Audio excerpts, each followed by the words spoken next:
Hi, everybody, and welcome to week 8. This week, we are going to look at organizational communication, and that relates very much to group communication because often we're grouped in organizations.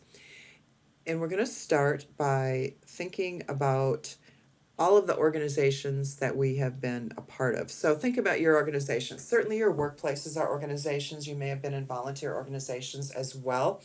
And the culture differs in each of those organizations. There are unwritten rules and expectations that get developed through conversation and through behaviors.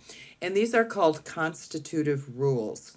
And in addition to the constitutive rules within the organization itself, you may find that people have their own constitutive rules, or groups have their own constitutive rules within that organization.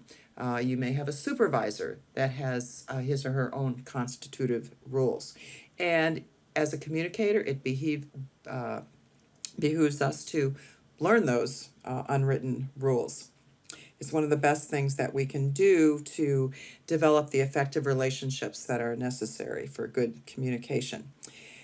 So, the way people dress, interact with supervisors, the way that people gather for conversation or leave each other alone so that everybody can get their work done, those are all different kinds of customs in different workplaces. And while you are learning these rules and following them, I've provided they're healthy rules. Of course, you can work to change them. But you should also be engaging in self-disclosure. In previous weeks, we learned about the value of self-disclosure. It certainly applies in the workplace as well. If your coworkers and your supervisors know a little bit about your family and your interests, they're going to be more companionable. They're going to be more sympathetic. And if you are somebody who doesn't disclose anything, who just goes to work, does your job, goes home, people who don't disclose tend to be less trusted and have less efficacy in the workplace. That is, they have less capacity to make changes and to encourage healthy groups. Now, of course, you don't want to over disclose. We all know people who do that. Don't let talk interfere with your work, and be appropriate, but don't be silent. In addition to having more sympathetic supervisors and coworkers and more companionable supervisors and coworkers, you also have the opportunity to make work better by communicating effectively.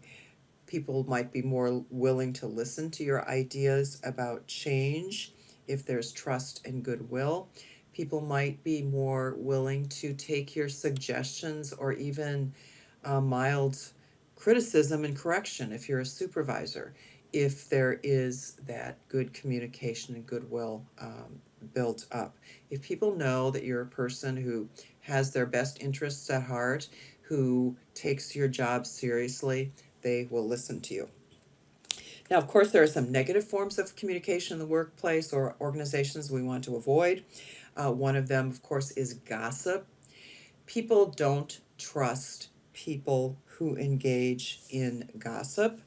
Another form of negative behavior is continual whining, and I'm sure we've all met continual whiners.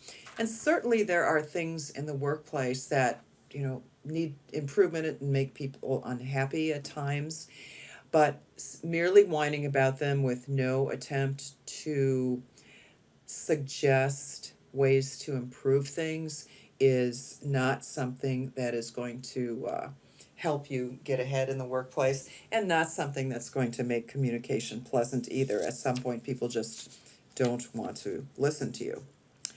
Another negative form of workplace culture is people who talk only about themselves. It's all about me. And you want to be somebody, of course, who takes an interest in other people. Learn their children's names, find out what they're interested in, and share information about their interests with them when you come across things. and you will ultimately have better communication. And this business of learning rules, of sharing of yourselves, of taking an interest in others, is not manipulative. This is genuine, these are the elements of genuine goodwill. Communication can foster that goodwill, and feelings of goodwill towards others in turn can foster good communication. So there's a reciprocal relationship between simply caring about people and communicating well.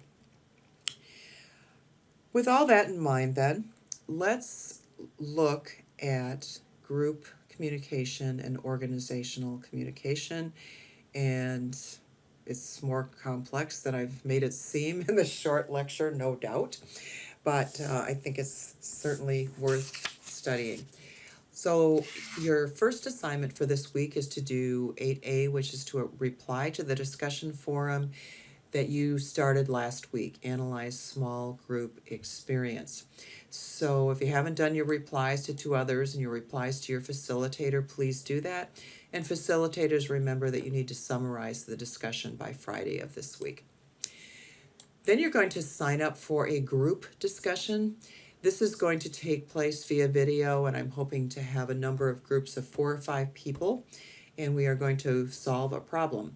And we're all going to meet at once on this video discussion. To sign up, click on this. It'll take you to a wiki where you can pick a time, type in your name, and click submit. And note, some of these are AM, some of these are PM.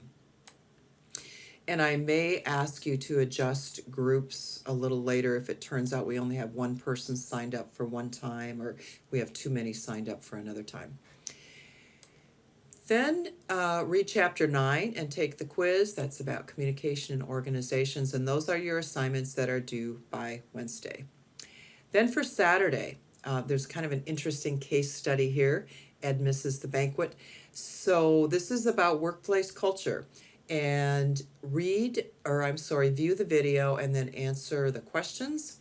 And then finally, read the speech instructions. And it says here, take the 30-day challenge. Now, what does that mean?